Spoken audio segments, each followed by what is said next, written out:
It's a very low barrier to get into the Gronk Squad. That's crazy. We've committed to do the Daily Talk Show for 10 years. Hi guys. Hi guys. Put it in the calendar. Put that one in. I just like to check the temperature in the room. I told you my squeegee story. It is outrageous. Come on, let's go. It is the Daily Talk Show, episode 1009. Happy Friday, everybody. What's happening? What's going on? It's Fat Fridays. We had a beautiful lunch thanks to Jess. Yeah, and so we've already eaten it, but I'd like to share it with you. Mm-hmm. I'm not going to burp because you can get a sense of what we had if I burped, but that's disgusting. Jess is editing the episodes at the moment. So right now, insert Jess, the photo George took of your beautiful food you cooked. That's next level Premiere Pro action. If you're on YouTube, fucking give Jess applause, hit the like button. Yeah. That's Jess dropping in. With the Ken Burns effect. I want blurred background. Yeah, keyframing. Yeah. I mean, it might just be a still image, just smack bang in the middle, but it was beautiful. Jess cooked us kebabs. Yeah. Or gyros. Yeah, she... There's a few ways of saying it. It was very nice. Mate, it was so good. But she did warn us. Bit burpy. Well, she said it would come from the other side. Yeah, we'll all be farting is what she said. That's what she did say. It's good seeing her, Jess is really lent into the editing. Yeah. Which got me thinking things that we've learnt recently. I want to try and do more things for the first time. Okay, do more things for the first time. So think about the feeling of editing. I've never been an After Effects guy. Yeah. We're working on some projects at the moment that are After Effects heavy, so we have contractors working on it, GBs but you've working used on it. You've definitely downloaded it, opened it up. Yeah, but it's more, Jess is not, her craft isn't editing. And so this is like you, what getting into fixing our lock. Okay, yeah. Like a locksmith sort of job. I wonder if people are seeing, we have the light from the TV, I wonder if they'll see that because we've got our Fetch TV. We've got all the channels in the office. It's quite fancy. I mean, we were talking about TVs earlier. So the first thing, on the firsts, the doing first something. Fuck, it's hard, mate. You get old and you just, get stuck in your ways. Yeah. Cooking something maybe. I mean, there's lots probably that you're not doing at the house. What about something that's relating to a house because you do live in one that you've never done? Doing renos or something. Gardening. Watering. The herb garden thing is something that I've been thought about. Going to Bunnings, buying something that you could construct and have outdoor setting, a seat, fishing. You've been fishing? Once, I did it in... Yeah, so you've done that. Marimbula, I think, no. Yeah, I mean, but it's like the person, the dude who's 30 you see down in the skate bowl at 7 a.m. on a Saturday morning. Is that really a thing? In full pads. And you know that he's there. He's obviously not a skater, but he's getting into it. But he's getting early. He's getting there early and he's wearing all the pads. I'm talking wrist pads, elbow pads, knee pads, shin pads. Is this really a thing? I've seen a few people. I've driven past skate parks and I'm like, that's someone who's starting later in life. Yeah. That's someone who it's very hard to do that shit later in life. Yeah. Because you're bigger, you're heavier, your bones will break and won't recover like a kid, which is hard. But that's something imagine you just hanging down the skate park. Yeah. Well, I was even thinking getting Bree into golf. Yeah. Just seeing it's funny seeing someone starting from the start and trying to convince her it's okay to be shit at the start because there is, I think that as you get older, there's an expectation that for some reason, as soon as you start something, you're meant to be good at it. I think it's because we've done lots of things when we're kids and then we actually end up just doing those things for the rest of our lives. And so you do the thing you're good at or you gravitate towards. And so you don't ever sort of, I think that a lot of people see failing or seeing not being good at something as a reason to not do it or that they're not designed for it. It's interesting because you got to have a like for something to stick through the bit where you are bad at it. Yeah. So editing, I'm not amazing, but there was the time where had no clue about anything. Yeah. But I liked it enough. It was stimulating enough.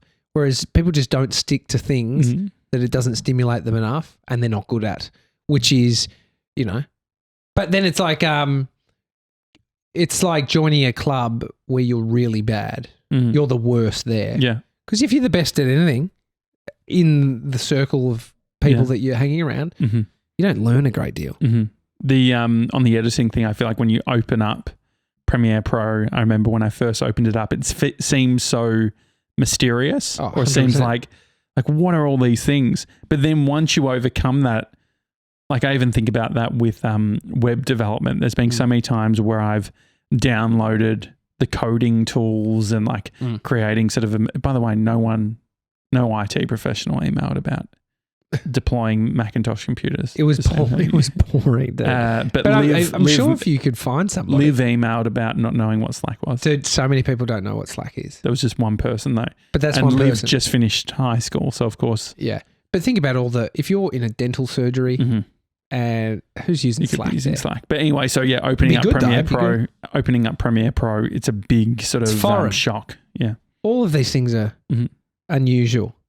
But that's the thing. It's not. But like I said, you're not going to stick at anything if you don't like it, and you'll only stick at it for a bit if you just have the attitude of I just want to see if I can stick at it for a while. You'll get bored.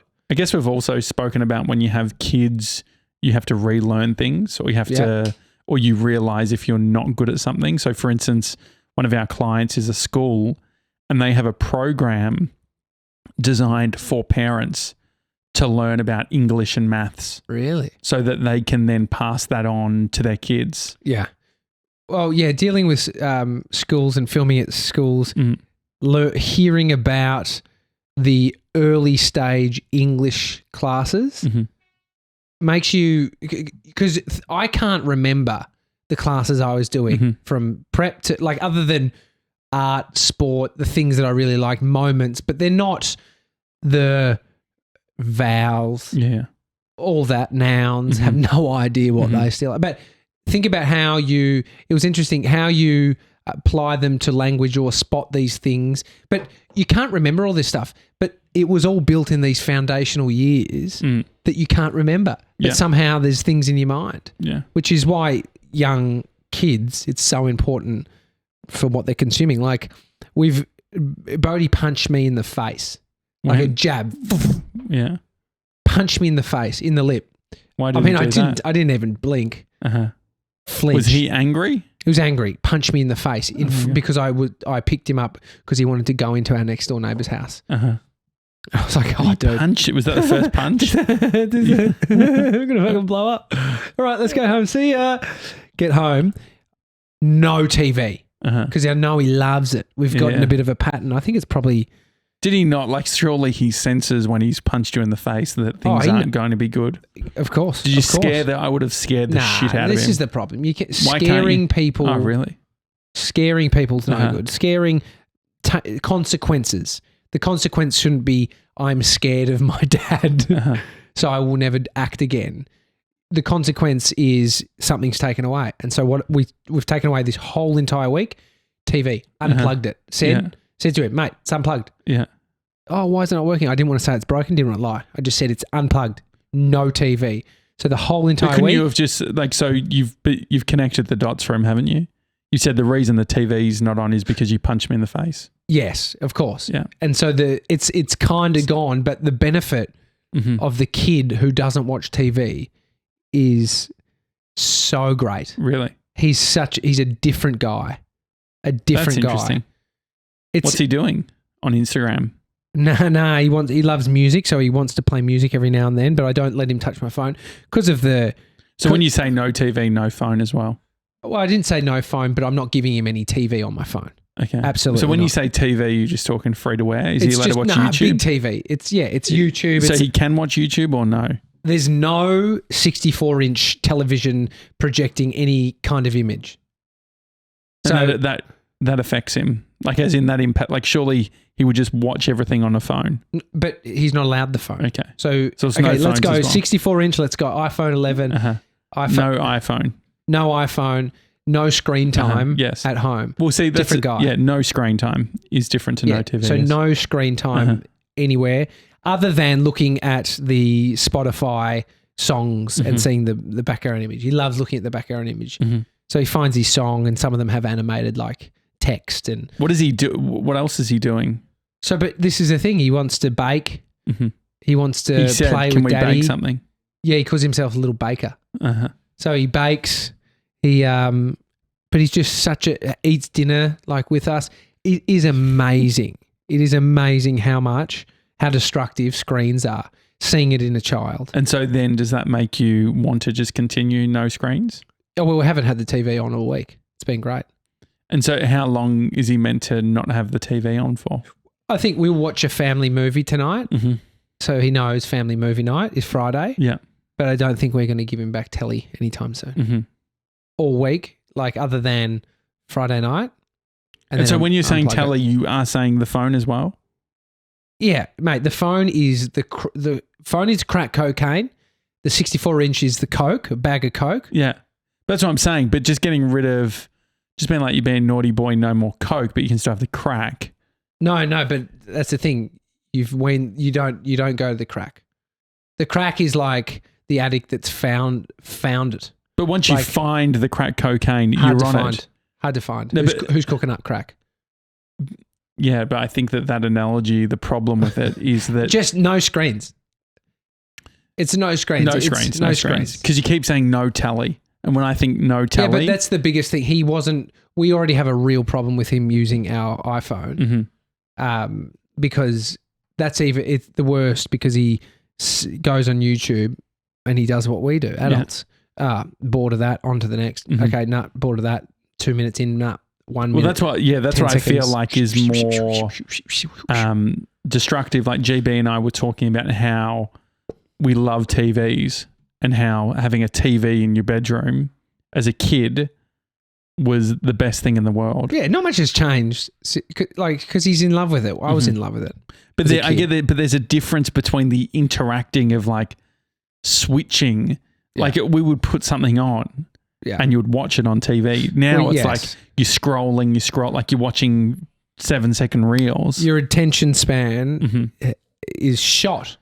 It's not even, is it attention span? Yeah, because you're bored. You're on to the next. It's totally attention, because you think about the effort required to watch a 2.5-hour film. You have to sit through it. You've got to engage with the characters. Yeah. Whereas a YouTube video, you can next, bored, I'm bored. But when he's watching the big TV, is he actually, the Apple TV remote's a pain in the ass. So he's got that thing. So he can switch off it. Knows exactly how to menu next. Okay. Knows exactly how to rock that thing. And so I don't know. It's amazing. I knew this.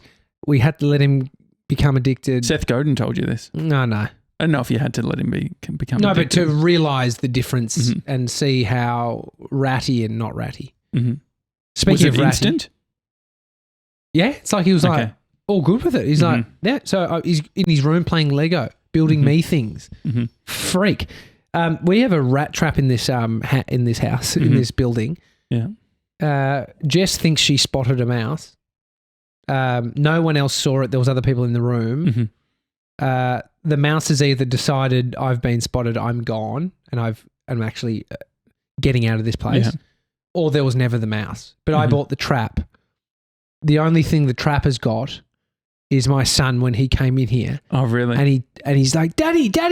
And I turn around, look over, and the rat trap, this is a big fucker. The rat trap has snapped his T-shirt. Oh, my God. I don't know. I didn't see how he picked it up or what he did. It was stuck to it was hanging. Oh, no. Hanging on his T-shirt. And I'm just so thankful that it didn't snap his hand. Is there a child warning on the device? Nah, it's matte black and it looks like a killer. Yeah. Would you put your hand in it? No. Nah. Would you? Yeah, give it a go. No, I don't want to. I mean, if Bodhi did it, surely no, you can didn't do it. though. You got it snapped on the. This is not your top. This is not. I'll get it and I'll snap it on my top. Okay, here we go. So he's it's sort of like a plasticky looking thing. It's very modern compared to your standard one that you would see back in the day, which was metal. It's huge, dude. All right. So I'll just put my top hand. Yeah. Whoa. Oh my God. That was violent, wasn't it? And that got him. That got him like that. Oh my God. So I was hanging like that. Yeah. Oh, that's my nipple. Well, that's not good. So, yeah, anyway, it was very lucky. I think that would hurt putting your hand in there. I do not want to put my hand in there. Definitely. Jesus. You're still not 100%. Oh, fucking not. I'm all right, though, but I'm just not 100%. I was talking. Come on, dude. I was talking to Scooter Derek. He got his vaccine, and He's still here with us. yes, That's and good. he's pissed off at just how people are talking about the vaccine. In what way? Don't know. He just he was saying that a bunch of his, because he's over 50. He's saying a bunch of his over 50 mates are skeptical about it all, worried about the blood clots, and he was saying I'm worried about the blood clot. Like, I've always been worried about blood clots, always. But you got to do it. It's your responsibility. Yeah, sure. But he was also saying that he was speaking to a healthcare person, and they told him that after they got their vaccine, the next day they were a bit grumpy, a bit sort of on edge. And he said, watch out for it. And Scooter this morning, before he called me, he said he had a blow up with his partner Fiona. And he said it was because of the vaccine. I'm going to look this up. I was listening to a really interesting podcast about the data from searches on Google that actually revealed some of the symptoms of COVID before they announced that they were symptoms. Mm-hmm. So I was like, I can't remember what it was, but you can imagine dry cough. Yeah, so imagine thousands and thousands of people, and you see the spike before it got onto the list of what Do you know what would be really interesting? It's a bit dark, but you can look at different countries. So you could look up India and see oxygen and see if people are fucking Googling to find oxygen. Dude, this is exactly what happened in Let's have a look. So grumpy from COVID vaccine. Mm-hmm. Irritable, man. Vaccine. Google. And so this is called, what's it called? Again, Google Trends. So Google Trends, you can put in a search result. Yeah. And it will show you on a graph its popularity. I haven't seen any of the grumpy. Seen anxious after, but maybe that's just because you're thinking you're going to get a blood clot. Mm-hmm. But no, I can't see it here. But this is the thing. I heard people sweating through the mattress. Glyn said that. Oh, that's right. Yeah. Glyn said he had his vaccine and sweated profusely. And then I had someone else. Amy's sister had one. She's a like a healthcare worker. Yeah, one of the healthcare workers, works with disability. God. What? Okay, so oxygen in the past 12 months. Oh, wow. If you look at the line graph of India, it has gone from a 9, I don't know what the numbers are, to 100. So it's 10 and that's in the last month. They're all searching for fucking oxygen. What about one of them was headaches, one of the symptoms that some kind of headache issue. What about type in what was it? What's another lost no taste? Mm-hmm. Type in no taste and see what like America. Just very quickly, the other things that came up was Saudi Arabia, oxygen to India. Saudi Arabia. So maybe that's where they get a lot of it. How to increase oxygen level in blood. God. Is that what it's for? How much should oxygen level be into your body? Yeah. Okay, here we go. What was the one that you just said? No taste or loss of taste. Lost taste. See, just in America or worldwide, see when that peaked, because that was a early day symptom, and I can imagine people worldwide don't have any taste. Okay, so I'm going to go, rather than being 12 months, let's do a 5-year period. Okay, yeah, 5 years. So we can see the graph. Yeah, so January 2020. It's got a huge spike. And interesting, isn't it? If the hard bit is, how do you know? Someone has to be tapped in. Like Google have to be the people looking at them. Well, people are using this for all sorts of things. People are using this for interest in crypto, trying to work out what the trends are. So saying, this is where Bitcoin was in 2018 from a public interest perspective. Here is where it is today. Oh, yeah. You could see when Bitcoin was shooting up, Dogecoin. This is, it's interesting. I mean, do you think it's like Amazon knowing what products sell the best and then them being able to create the product around that interest? Do you think there's something that Google need to do in terms of having access to that data? We have access as Gronks, but they have access at a whole nother level. Well, I think like advertising, when you see, like I was searching our business, and when you search it, there's so many other businesses now that pay. There's like 5 ads now. Really? It's like ridiculous. You have to scroll down halfway just to get to the organic stuff. So is that? So that's people paying Google to get that spot. But is it even worth then, say, if someone wants to pay a company to get them ranking? Organic, I think, is still relevant, but I don't think it's as relevant as it was 5 years ago, maybe. Because people don't give a shit if they're clicking on an ad or not. Yeah, but also it's harder to decipher what is organic results versus what's an ad. If you look 10 years ago, it was a completely different color. There was circles, or there was there was a outline, sort of a rectangular outline. Now you have to see on the left-hand side, a little ad.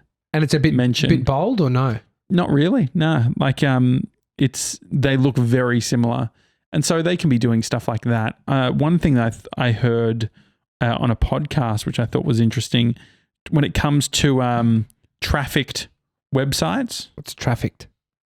Highly trafficked websites. So like lots of views. Yeah, news.com.au. Yeah, the number one websites. Yeah. Guess I found this very surprising. Yeah. Obviously Yahoo, not that popular nowadays. Isn't it? No, I fucking never. Well, you just don't really hear about it. What's it's popular? still in the top 10. Is it? Which I thought was very surprising. Is Bing there?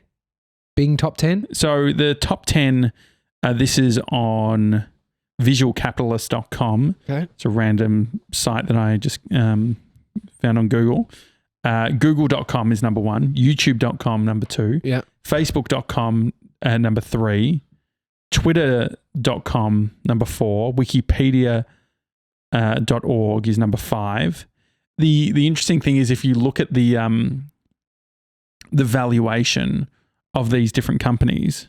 Oh, yeah. So it doesn't necessarily add up. Like Yahoo, I think, sold for something like $5 billion, which is tiny. If you compare compared to Google, hundreds. So if you look at billions. what Facebook, what would you say? Facebook, what's it called? Valuation. Yeah.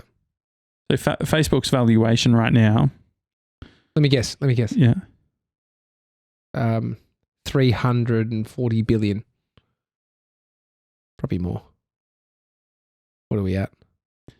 907 billion. Oh, dude, that's nearly $1 trillion business. Mm. And so top. You did top 5 there. Yeah. What goes on beyond top 5? So Wikipedia is a not for profit. I mean, you can donate to keep the thing going. Yeah, I don't think that. I mean, they're not like a publicly. Julian Assange. Wikipedia. Yeah, it's harder to see. No, he started WikiLeaks. What am I saying? WikiLeaks, sure. But you can donate to both. I'm pretty sure. Yeah. Wikipedia you can. And so, what else? Wikipedia. What rounds off the list? I want to know top 10. Yeah. Then the other ones were. I want to get a different site because I feel like it's not the best site. Trafficked websites. Gives you a sense though. Let's go on Wikipedia's most popular list. Google. Okay. Same. Yeah. YouTube, which is the same. Same. So then there's a few in China that's okay. That so we'll say, which I don't think the other one had. So the third one is Tmail. Never heard of it. Tmail. That is China. That's their third. Gmail. Yeah. Baidu, number 4, China. Yeah. And it goes 5, 6 are both China as well. Okay. Tencent, QQ, which is China. Sohu, China.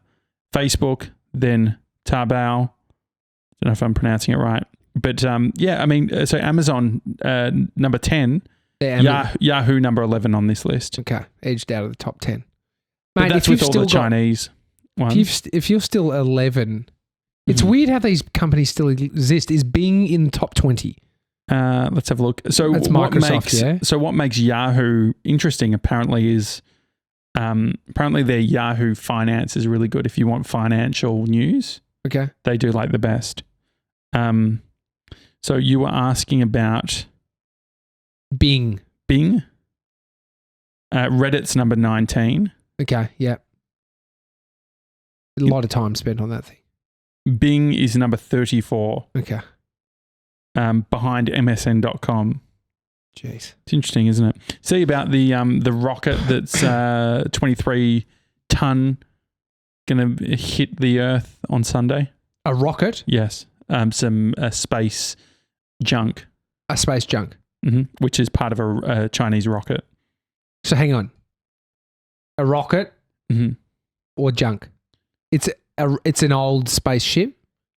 So I think space junk is... Okay, so it's just shit in space that they've left up there. Say if you have a microwave, you put it in the bin, it's now junk. But so it's not active, they haven't used it, it's just, it was floating up there. It's like Elon Musk's car. Yeah. So this is from the conversation. Put a car up there? Yeah, in one of the put his was it the first one or something? His model, fucking whatever it is. So this is from the conversation. A giant piece of space junk is hurtling towards Earth. Here's how worried you should be. A large piece of space debris, possibly weighing several tons, is currently on an uncontrolled re-entry phase. That's space speak for out of control. And parts of it are expected to crash down to Earth over the next few weeks. What country? So this was on May 4. They were saying it could be as south as New Zealand or as north as New York. It doesn't sound good, does it? Well, hopefully the New Zealand area, because New Zealand's tiny, and if it hits the land in New Zealand, that's fucking unlucky, dude. Why are you saying hopefully New Zealand? Because New Zealand is so small. It would wipe them out. No, it won't. It's a ton. It's 2 ton. It's the size of a fucking... 25 ton. 25 ton. My point is, if it goes towards New York then is like its island of Manhattan and then goes into land, which goes for the whole of America, like from one side. So you've got a lot more... You've got so much sea around New Zealand that the chance of it coming down and hitting New Zealand versus off to the water. I'm saying it will high likelihood to land in the water. So directionally you're saying around that way, better option. Not New Zealand. We don't want it hitting New Zealand. But the way that you're saying it is like if we had to pick between it hitting the US or New Zealand, I'm picking New Zealand. Well, the top 5, like some of the top websites are from America. They've done well. They gave us YouTube. They fucking gave us Facebook. I'm sorry, New Zealand. No. But New Zealand gave us Lamingtons. We ganked them off them. Yeah. What else? Fucking the meringue thing. Yeah. The disrespect we have for the thing we stole off them. Yeah. And I don't even know its name. What is it? You mean a pavlova? Pavlova. Yeah. But no. So the latest thing I was watching a news report before. They were saying it's looking. It could be East Coast US sort of thing. Dude, they're monitoring if that hits the US, think about all movies that are set, like all doomsday movies. It's got to be in Hollywood. It's like New York, York, like fucking downtown Godzilla, Los Angeles. You know, like the shit that happens in Endgame or one of these Avengers movies. It's like the shit goes down in New York City. How annoying. Yeah. Well, it's primed for things like pandemics because it's highly populated. True, but then also things like UFO sightings happen in America. Like, of course they do. There is a bunch that have been seen in Australia. There is something strange about that we know as Earth like the Pentagon or some organization is monitoring right now this space junk coming to Earth. They should shoot it down. Send a rocket up. Fucking blow that shit. I'm sure they're thinking about that stuff, but there's a bunch of things to think about. But interesting. It's like when you say, fucking, there was a guy holding hostage people. Why don't you shoot him through the window? They never shoot through the window. Could just hit a civil. Well, George pointed out something, which sort of made sense. He's like, mate, because think about it. 1 degree difference in regards to its trajectory could be the difference between hitting different countries. Yeah. Don't know if that's true. But it sounds right, doesn't it? Because it's like, it's so big and it's going far Depends out. Where? Because the trajectory, angle-wise, as it's lower, say right now, if he just said it yesterday, it was higher up, it will definitely change it a lot more than if he says it 2 days later and then the trajectory changes because you're close to the Earth off 1 degree. But if you're up here 1 degree, might go further. Don't know. I'm not a rocket scientist. Yeah.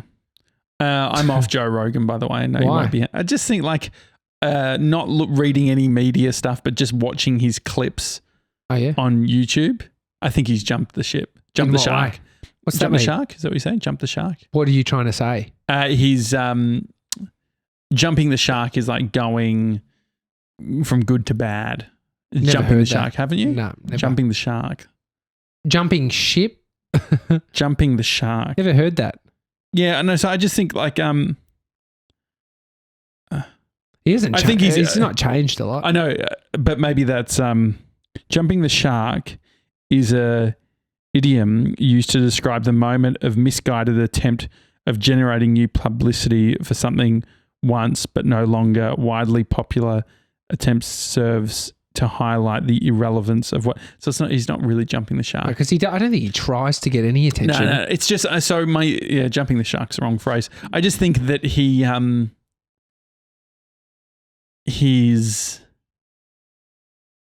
how do you? I don't know. I just think that there's.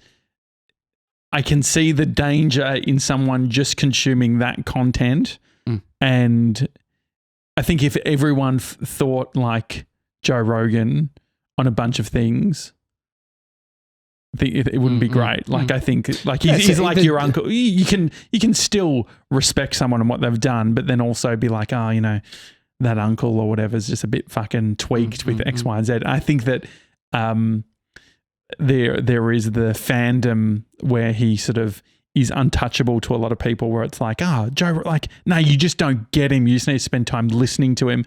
But no, some of the stuff he says is trash as well. Yeah, I guess. I mean, if you're only consuming one person, it becomes the bubble. Think about how much content that he produces. Like I remember hearing people saying like podcasts, like how do you have time for all of it? Like there's many people who their only podcast experience would be Joe Rogan. Of course. I mean, he is the biggest podcast in the world. So it's. Yeah. And so I think, I guess there's maybe a flippancy to his style or whatever. Just when us like talking about the rocket stuff, and I just think, man, we've got no idea, right? But he does the same. I appreciate that about him because that's more. I think that's why he's become so big, because he's a guy who is okay to just have a dumb conversation, and he's like, I actually don't have no idea. Because that's fun. I think it's fun talking about rockets and trajectory. I know. And George coming in, mate, fucking seriously, dude, we're off. But I think that potentially that's how, like if you think about 2021 and it's the misinformation, like, the last few years, how much misinformation. Obviously, mainstream media is horrendous with misinformation and stuff. But there's this other version of misinformation, alternate truths, all this stuff that's happening that's, I think, especially with the guests that he selects too, I think that through guest selection... I think he does what he wants. That's the thing. You could look and see there's a heap of men that he has. His point will be, I'm fucking doing what I want. And he can't be, and you don't tell him what to do. This is the thing. A lot of the mainstream media would try and tell you, you need diversity, you need this. Like, yeah... And there will be a bunch of people that will be a part of that and listen to that. But if he doesn't have to, you don't have to. If you don't want diversity, you don't need to do it. That's not you don't have to have that rest on your shoulders. Bit different when you have the biggest podcast in the world. You probably need to stop and ask a few more questions. Which one is it? Is it that like, because I no, think you don't have to, but I'm saying when you have something so big, there's probably a few more questions to ask yourself for going, am I? So I feel like there is a response. I think there is a layer of responsibility when you have so much control over who's culture. decided that? No, well, I think that because I think that's like an external view on a lot of this is like, look at all the responsibility. Does he want that? Did he choose that? He just did a thing that became this thing. And so that's hard because then you feel so much external pressure. And this is why people send it in such a way that it becomes this thing that they never wanted to create. Now they're fucking ordered to, they're being ordered to have who other people want on. And not everyone has to listen to that. There will be some people that will ride that ship and it'll be beneficial. But I don't think it needs to be everybody's. Not everybody has to be a person that attends rallies for helping change things. It's like you don't have to feel guilty that you don't do that. But I think that there's a difference between having a platform, and so the way that he communicates and the platform that he has.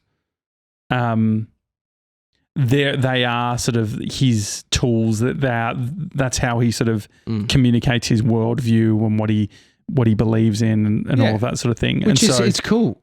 If you don't believe it, if you don't like what he says, or it doesn't resonate, you don't have to listen. Yeah, I think that the I think it's probably like a faux progressiveness. I think that happens with him, where he's like, where I think people will say, oh, he's like quite actually a progressive guy because of X, Y, and Z. Whereas, but I think that it's actually just some of it's just there is a bunch of like misinformation or just stuff that's like on the line where I'm like, I can look at it objectively or whatever, or semi-objectively and say, okay, this is how I feel about it. But I can just imagine the enabling that it could do without actually full context. You just hear conversations and you think, okay, I wonder, there's a flippancy to the style of the conversation, which I think that we're lucky to have just based on our size and a bunch of other things. But I think that he, Dr. Fauci had to like come out and respond to him, around stuff. He had to come out and re-clarify stuff on his views around vaccines. But then you also have, do you want a broadcaster? So think about what people listen to. So whether it's Joe Rogan or it's an AM talkback person, whilst they're great communicators, they don't actually know everything. And there is a danger in when you are such a good communicator, you can communicate misinformation better than anyone else. But if you like the most progressive person, if you're categorizing, is doing a version of that too. And so this is the thing. He's doing him. There's other people that will be saying. I wonder why I resonate with him. Exactly. That's I find the interesting bit on this is like, why do I like someone's content at some point? Yeah. Eckhart Tolle, why am I fucking so? It feels like it resonating. It's like, aha. You know how you get, but then I've listened to him before. I didn't really, maybe I just wasn't ready. Do you ever watch Joe Rogan with Amy? No, I don't listen to him as much as I notice, like, I think that's part of it too. It's like Bree just hearing, like, oh, we'll just have a snippet up. It's like, this guy sounds like a pig. Is this Joe Rogan? Like, who is this? Yeah. But you can see what content triggers people, and it usually it categorizes you at some point. Like, so Bree is obviously doesn't like misogyny. So if someone's I don't think everyone would think Joe Rogan is misogynistic if that's what Bree thinks. And at that point, there then is this different level. Bree's life, what she consumes, what she experiences, all of that. And then when it falls, because you can't just be like, Joe Rogan's a misogynist. I think that he says misogynistic things. Yeah. Sure. And so that's the thing, like outside of, you know, who he is as a person, I think that that's a thing where it's like, oh, like it's interesting that, I don't know, maybe my expectation was that with maybe he's always been like this, and I just like landed on things like him interviewing Louis Theroux or stuff like that, where he's not saying anything really that controversial. But maybe if it's him with his fighting mates or his different people, it's a different tone. Yeah. 100% different tone. And I could imagine that doesn't resonate with you. Yeah. The boys. It's like they do talk in a certain way. And so, I mean, I like that there's content out there that it can appeal to all different types. And so, but that's why you won't end up listening to it. Which it's a natural filtration system. And then if it's as bad as people think it is, and he is going off on this fucking, but so then it's a time, like what is the mainstream media? So if you think about Bodhi, how he's affected by the media that he consumes, and then you think about young people consuming certain types of content. So the type of person that might be, that might appeal, like the Joe Rogan stuff appeals to them. I could see how that you could easily create a closed world view. But that's what people who are progressive do the exact same thing in their own space. And so the thing is, like, and this is the problem that it can get toxic if you just watched what's his name, Jones, Alex Jones, Jones for 10 hours a day. You would form some view that aligns very closely to Alex's based on what he's saying. Or if you listen to, you know, something, you know, far progressive. So do you think is that something that you try and do, watch a diversity of content? I do, yeah. Yeah. Spiritual stuff, talking shit, the boys, fighting, things I'm interested in. You know, and so it does vary. It does vary heaps, and so it varies in that I'm not just watching old mate Rogan. I actually can't remember. I haven't listened to a full episode. Have you actively watched content with women in it?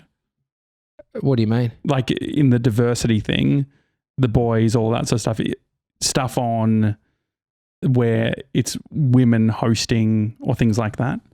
I haven't. Sorted out. I don't know.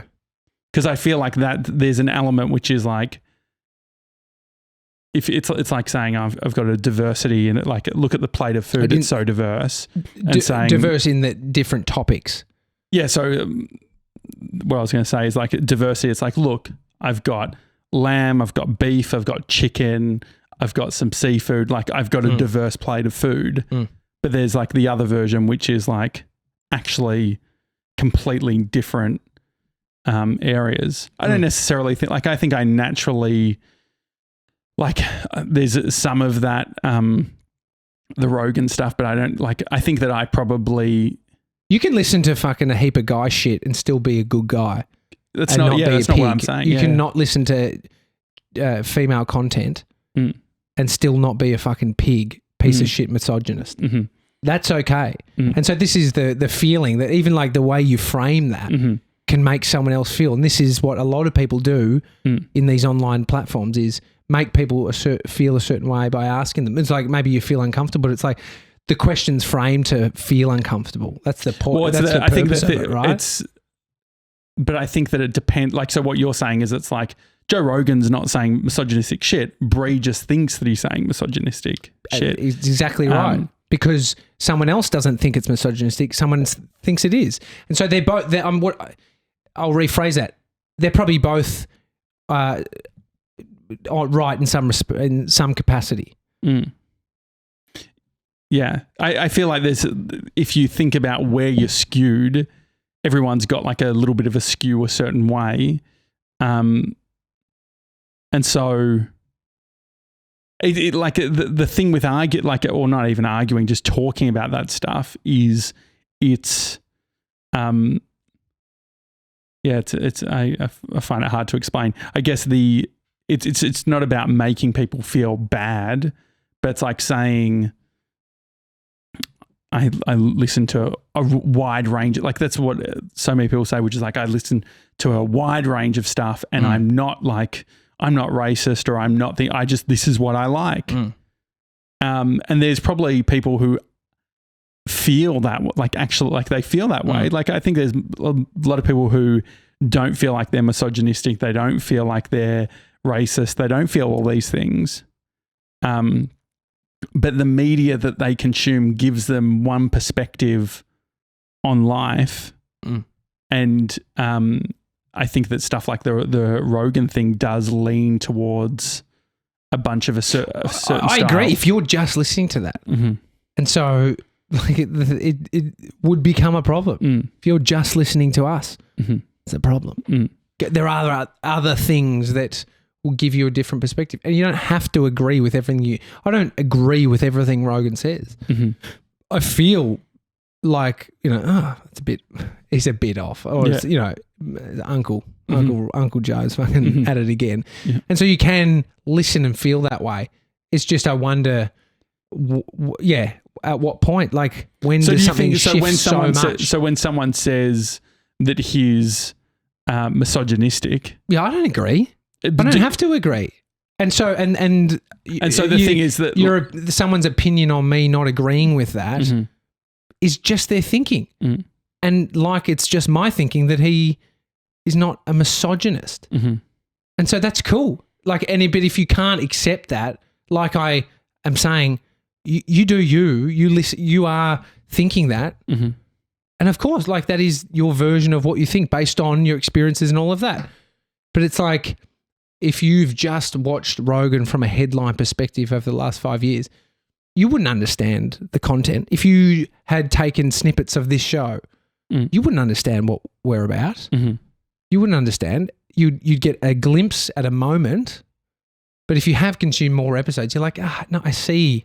There's a bunch of things. And so I guess that's my point, is when you consume, it's very hard to create an understanding for someone if you're actually not in the content. If you're just getting headlines, you're not getting it. And so that's as true with the Rogan stuff as it is with other content that's out there. And so there's that idea around consuming other content is a way of moving your perspective in another way, if that makes sense, or at least understanding a different version. Yeah, and there's worth in doing that. But I understand the comfortability. I understand the comfortability in.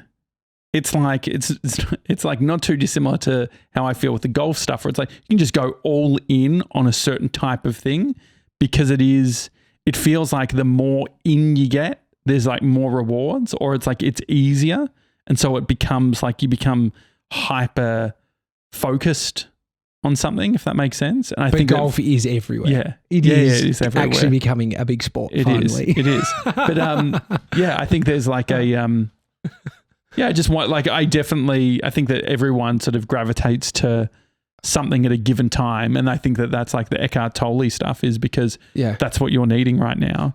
Yeah, and so like the big difference between someone like a fucking big hand clapper. What's his name? Tony Robbins. 5D. Yeah. Like if you're into his content, which I have been at certain points, but doesn't it resonate with me? Yeah. But don't you? So here's one thought. Like, so say for instance, the women in your life are consuming one type of content, and then you're consuming another type of content. Is this hypothetical? Yeah. Yeah. Like there's a different type of thinking. It's almost this weird thing where it's like we are all having our own individual experience, but they could be extremely different. Yeah, like a different way of looking at life, a different way of communicating. I've got friends that are quite extreme in their thinking, and others that are probably more. They would say libertarian, but it could be seen as sort of right-leaning thinking, and also the progressives. And so if you hold friends that are solely progressive or alt-right, there's going to be a flow-on effect. because you won't want to have a conversation with someone outside of that. Mm-hmm. But if you can be friendly and have friends and see value in, you know, someone talking about something you have no interest in thinking, or not in interest, but it doesn't resonate at all. Mm-hmm. That's healthy in that you can have some dialogue. I love having fired up conversations with my mates. Mm-hmm. It is good. But there would be a lot of people that wouldn't have any of that. Yeah. Any of that whatsoever. It is complete echo chamber mm-hmm. of, you know, their stance on life. Yeah. And so if that's you, how is it in there? This is where we need some reverb. I think we have we need some reverb. We all have our echo chamber stuff, and there's like, it's not about like the polarizing of this. Like, I don't bring it up to be polarizing. I bring it up because it actually impacts how we all think, how we do. Mm. Like, if one person is like, what that person did is wrong, and I don't agree, and another person says, that's funny and I like it. Obviously, we've always had that in society, but it feels like it's elevated now, or there's or at least we're maybe more in tune with it. There is another version, and I think that that's like the biggest challenge. What's the other version? I think that the challenge is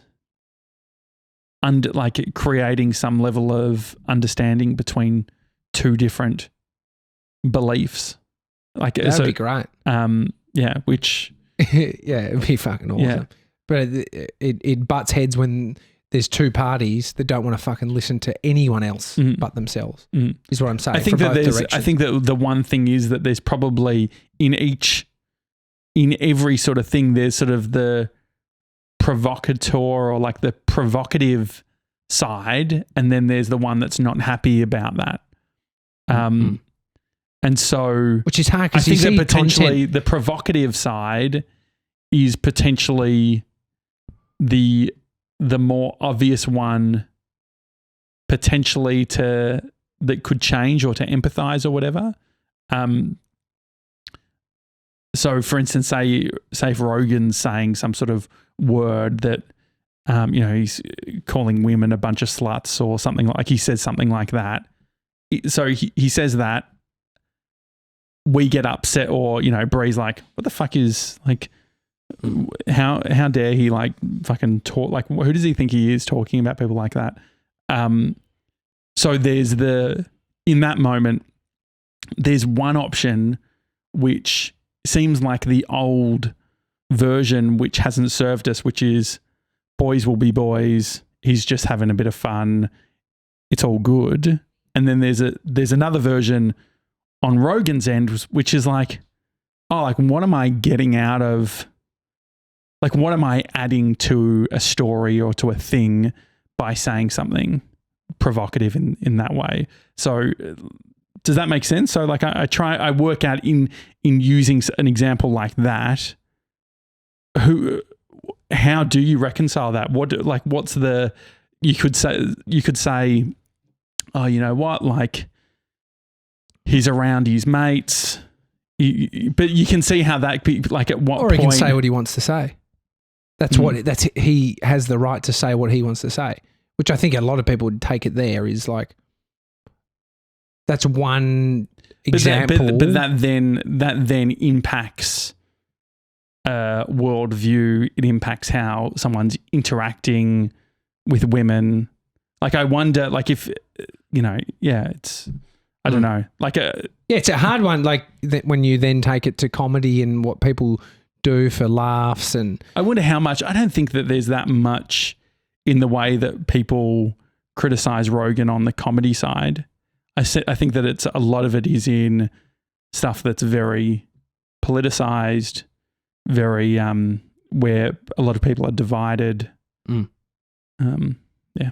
Anyway. Yeah. I mean, imagine waking up looking. Imagine that just being your experience, like as in choosing to talk about certain things. And that's the result. That's what we are doing. That's what we all are unconsciously doing, right? Like we're trying to work out, we all have our version of that. That's what the hilarious thing about the whole thing is. It's like, imagine being Joe Rogan, but at the end of the day, we actually all have a version of that, but it's just... not everyone's broadcasting to the amount of people. Mm-hmm. Yeah. Hi at thedailytalkshow.com. If you've got any thoughts, questions, make sure you hit the like button too. Send Bitcoin. Yeah. Have a good one, guys. See you guys.